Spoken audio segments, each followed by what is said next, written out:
I had a client come into me just last month.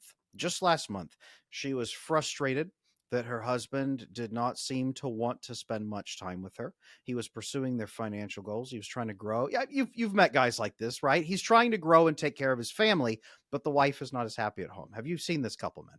100 times. Yeah. And what's the biggest problem with them, do you think? Like between the wife feeling unloved and him feeling like he's got to chase his dream. What do you think is the biggest friction point? Well, it's the disconnect that they both want the same things, but they're coming at it from two different directions.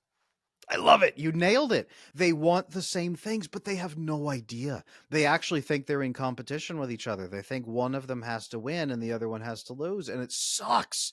It sucks. So, two things that fix this. Anybody at home facing that issue right now? Okay.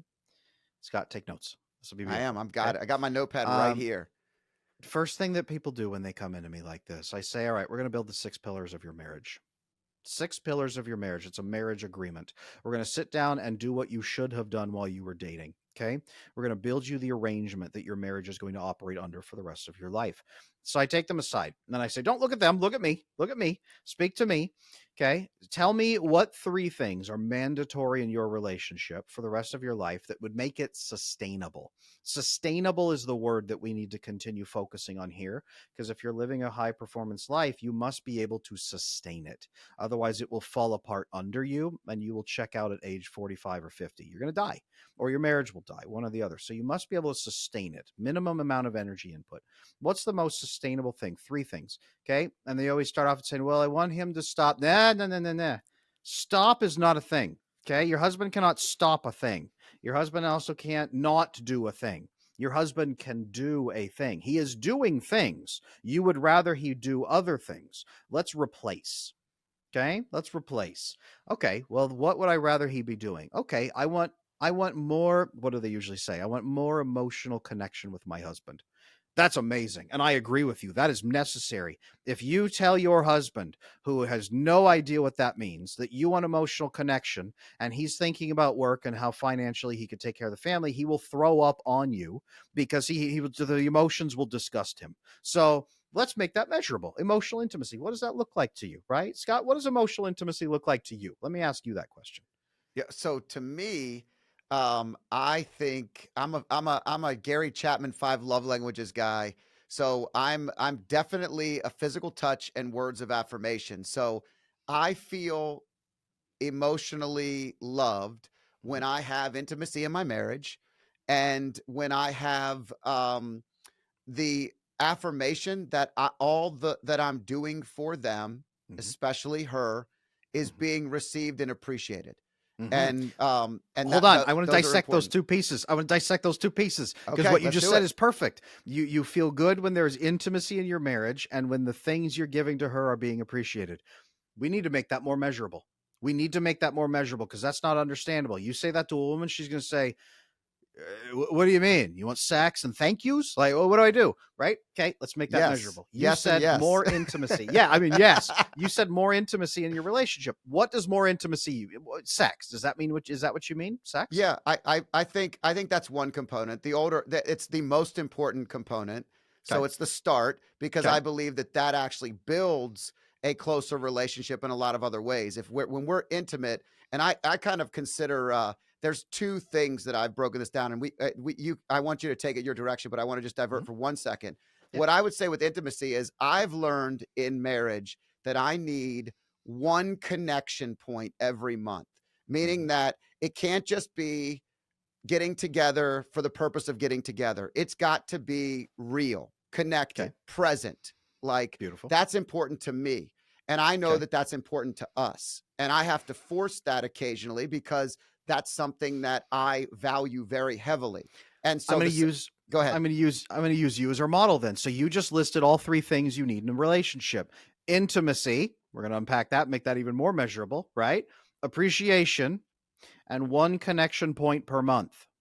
Let's make those measurable. Okay, let's make it so simple that a Martian from Mars, if they flew down, could read your instruction manual and be the perfect wife for you. Let's make it that simple, okay? So that everybody can understand. Sex. You talked about sex as one component. Sex. How many times a week are you looking for that would be optimal for you with a partner that you love? What are you thinking? 5 times a week, 20 times a week, 3 times a week, Well, two? I whatever we have, I'm always going to ask for more. So if Okay. it's 3, I want 4. If it's 4, I want 5. If it's 5, I Okay. want 7. But I would say 3 times a week is very fair. Cool. And that's sustainable. That's not Yes. too low to be non-sustainable. So at least 3 times a week. Sex at least 3 times a week. Now, are we talking quickies? Are we talking like warm, intimate moments? An hour, 5 hours, hanging from the swing? What are That's we the doing? one connection a month. I think at the end of the day, there has to be a moment where there's a separation. My wife and I have something called ROM, weekends or weeks, that we've been doing for over a decade. And we teach people how to do these, but it's the rekindle our marriage. And at the end of the day, if you take our second born son was born, we had this major disconnection because I thought I was doing everything right by taking the older one. She wasn't getting what she needed. We decided to separate, not separate, just to get away from the kids for a weekend. We go to the Caribbean. We're on a boat on a ferry, and she hugs me and she goes, "This is our ROM weekend." And I said, "I don't know what that means, but it sounds great to me." And I said, "What does that mean?" She goes, "To rekindle our marriage weekend." And I'm a visionary, man. I took that to like 8 levels. So at the end of the day, I'm going to wine and dine her. I'm going to treat her like a queen. I'm going to do everything I can. And it was reciprocated. Everything I needed, everything we needed together, we gave each other. One-on-one conversation, my direct eye contact, the phone down, all the things we were learning about each other. And what I learned is our marriage really needed a couple of those a year. At the minimum, 6 months was the greatest. At the norm was a quarterly separation. And so going back to answer your question, in doing those ROMs, I learned that there is a deeper connection that we have when we separate. So Mhm. I have to have a separation once a month where there is nobody else there and it's just us and there's no distractions and that connection is good. The rest of it Fantastic. can be whatever. I mean, the rest of it is Fantastic. is serviceable. Okay, so your 3 pillars so far. Sex, about 3 times a week minimum. You need at least one major reconnection point throughout the rest of the month, right? At least once a month and then 3 times a week. So there's 2 pillars for your marriage right there. Very measurable, very clear, and we've defined them. Okay. A woman could walk in and understand exactly what you're saying now. Okay. And number 3 was appreciation for things that you do for her. What does appreciation look like to you? How would you know that a woman was appreciating the things you had done for her? How would you know by looking at her or hearing her? Well, again, I think it's interesting. We have to know ourselves and know how we feel loved. So, one of the things that I notice of a lot of friends and a lot of us in our lives, when we walk in the door after work, and we both work. So this is challenging. My wife's a school teacher, so she's been home for 2 to 3 hours by the time I walk in the door, sometimes longer. And life just keeps moving on so often. And so, one of the things that we've talked about in our lives that we appreciate is that I kind of like it to stop for a second, for an acknowledgement. Like it's respect, it's a hello, it's a kiss, it's something that just says, "Hey, I kind of missed you, even if I didn't, and it's good to see you." Mhm. And that is a really simple thing. One thing I've never struggled with. So a lot of men that you're going to work with are going to struggle with actually knowing what they want, what they need, and actually Oh yeah. showing it. I Oh have yeah. not had that problem. I'm probably the opposite, but I'm not saying I'm the opposite where I need a lot of extra attention, but I do need a No, lot of I hear extra you. I attention. hear you. But yeah, that's the point is that would be how I would define that. That's wonderful. So you need to be greeted with I joy like it. when you enter. That's good. That's a good thing. You want to be greeted with joy, especially when you come home from work. That's fantastic. You need sex about 3 times a week, and you need a deep reconnection point with your partner about once a month. Those are your 3 pillars for a marriage. Those are that makes it sustainable. Okay. So I would sit a couple down and I would do exactly that process I just did. And then the other partner looks at them and says, "That's all you want? That's measurable. That's easy. I can do that."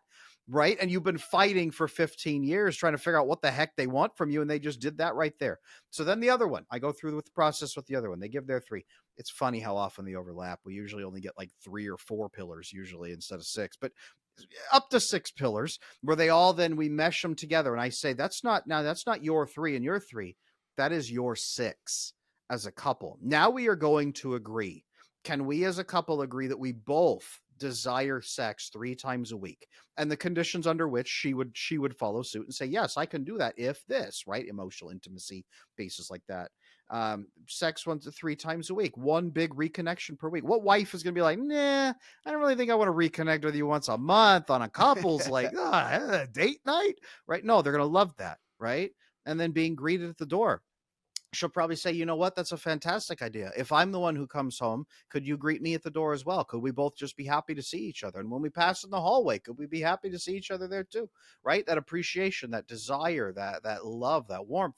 That's what you're talking about. So we put those together, and that becomes the operating agreement for the marriage. So then, if you have disagreements, you move forward from there. That unifies you instantly onto this is the marriage we're trying to build. Now it's simply a very practical process of removing any and all obstacles, whether that's behaviors or environmental challenges or any other issues that are popping up. Let's remove or reduce the friction from any complicating variables that are deviating from this core marriage. If you like clips like this, I have a similar clip here.